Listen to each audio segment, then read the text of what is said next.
So in the last lecture, you learned the syntax to pass a variable number of arguments to a function. We have a variation of this syntax with double asterisk, and that's what I'm going to show you in this lecture. So for this demo, let's rename this function to save underline user and rename the argument to user. So let's imagine we're going to use this function to save information about a user. Now, in this function, let's just print this user argument. We're done with our function. Let's call it save underline user. Now, instead of passing arbitrary arguments here, we can pass arbitrary keyword arguments. Remember keyword arguments? So we have name equals value.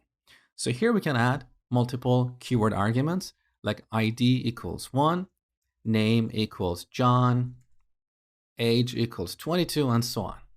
So we are passing 3 keyword arguments to this function. Now let's run this program. This is what we get. Look at the syntax. We have these curly braces, and in between them, we have multiple key value pairs. So key colon value, comma, here's another key value pair, and here's the last one. This object you see here is called a dictionary. It's another complex type or a data structure in Python, and I'm going to talk about that in detail later in the course. For now, all I want you to take away is that when we use double asterisk here, we can pass multiple key value pairs or multiple keyword arguments to a function, and Python will automatically package them into a dictionary. So this user object here is a dictionary. Now using the bracket notation, we can get the value of various keys in this dictionary. So we can print user, square brackets, we pass a string, and this is the name of our key, like ID. Let's run the program.